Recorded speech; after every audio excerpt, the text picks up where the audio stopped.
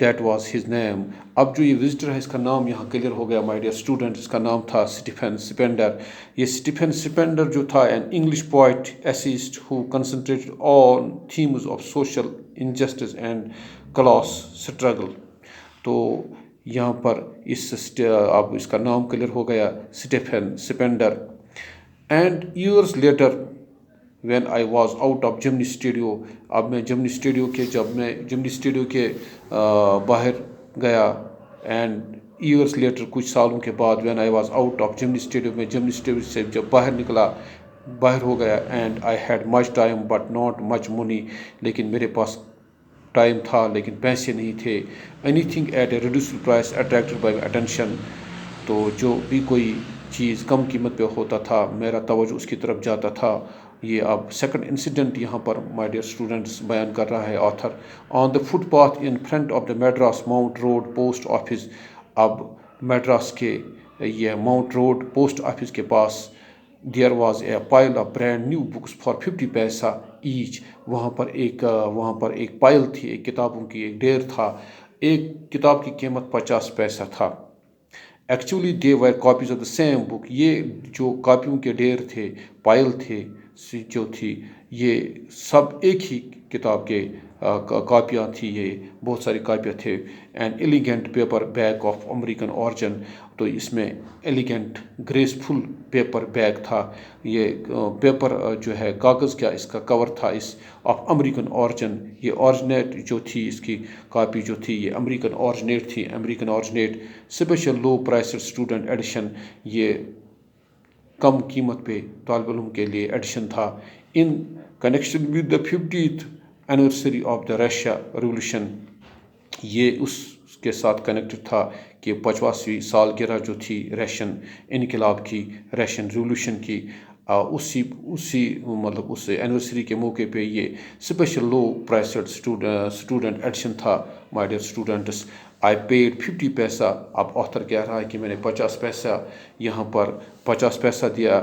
And picked up a copy of the book. اور میں نے ایک کتاب لی, دا گاڈ دیٹ فیلڈ. اس کتاب کا نام جو تھا the god that failed. My dear students, جو یہ بک تھی جو اس نے لی دا گاڈ دیٹ فیلڈ. اب جو یہاں پر میں کلیئر کرنا چاہتا ہوں آپ کو مائی ڈیئر اسٹوڈنٹس, دا گاڈ جو تھا وہ کمیونزم تھا دیٹ فیلڈ. یہاں پر ان کا گاڈ جو ہے وہ یہ بھگوان تھا یا ہم کہیں گے داتا تھا. وہ ان کا یہاں پر ریشن وہ تھا communism that field. 6 eminent men of letters in 6 separate essays described that their journey into the communism and their disillusioned return. اب یہ 6 لکھنے والے جو ایسے لکھنے والے آدمی جو ہے وہ کہہ رہے کہ یہ جو ہے وہ ڈس اپوائنٹ ہو گئے اس سفر سے. کمیونزم کا سفر جو تھا رشین میں کمیونزم کا سفر جو تھا اس سے وہ ڈس اپوائنٹ ہو گئے ریٹرن. ان میں 6 آدمیوں میں یہ نام تھے: Andre Gide, Richard Wright, Ignazio Silone, Arthur Koestler, Louis Fischer and Stephen Spender. تو یہ 6 آدمی تھے. Stephen Spender suddenly the book assumed tremendous. تو اس کو ایک جھٹکا سا محسوس ہوا جب اس نے اسٹیفن کا نام سنا. مائی dear students, you turn your book on page number 66 and this is last para of this story of this chapter. Significance. Stephen Spender جو تھا my dear students, یہ وہی تھا جس نے وزٹ کیا تھا جمنی studios. Here I remind again this my dear students to you, the poet who had visited Gemini studio. وہ وہی پوائٹ تھا جو ان کا لگا تھا یہ پوائٹ تھا جمنی اسٹوڈیو. یہ آگے کلیئر ہمیں ہو جائے گا. یہ جمنی اسٹوڈیو جو آیا تھا. In a moment I felt a dark chamber of my mind lit by a hazy illumination. تو میرا دماغ جو ہے وہ ڈارک ہو گیا اب بائی اے ہیزی illumination. اس میں ایک اب چمک سی آ گئی. The reaction to Stephen Spender at Jimny Studio was no longer a mystery. یہ ایک مسٹری نہیں تھی which I have not understood that time. The boss of Jimny Studio may not have much to do with the Splender's poetry. وہ باس جو ہمارا تھا N N Vasan my dear student I remind again the N N Vasan جو boss ان کا تھا Gemini studio کا may not have much to do with the Spender's poetry. اس کو کچھ بھی نہیں تھا Spender's poetry کے ساتھ اس کی کوئی دلچسپی نہیں تھا. but not with his God that failed. لیکن جو گاڈ جو ان کا گاڈ جو تھا کمیونزم جو تھا وہ فیل ہو گیا تھا. مائی ڈیئر اسٹوڈنٹ جہاں میں کہنا چاہتا ہوں جو کمیونزم تھے کمیونزم میں امیر لوگوں سے پیسہ لیا جاتا تھا ان سے پیسہ چھینا جاتا تھا اور باقیوں کو دیا جاتا تھا. چونکہ این این واسن بھی ایک امیر آدمی تھا اس سے بھی یہ کمیونزم جو تھا وہ پسند نہیں تھا لہذا کر کے وہ اس کے خلاف تھا. تو یہاں پر یہ کمیونزم جو ہے یہ ٹوٹل فیل ہو گیا. تو ان کا گاڈ جو تھا دیٹ فیلڈ جو اب ہم نے اس کتاب کا پہلا ہی نام پڑھا اس کا. تو اسی لیے یہاں پر یہ جو ہے اور اس کے خلاف یہ بھی تھا اب یہاں پر سپینڈر جو تھا وہ بھی اگینسٹ تھا دس گاڈ آف کمیونزم. اس کے خلاف تھا اس کمیونزم کے داتا کے خلاف تھا دیٹ فیلڈ جو فیل ہو گیا. تو مائی dear students this was about this poet and pancakes. Here today we have concluded we have finished this poets and pancakes. Now I want to conclude here. Thanks once again. Take care.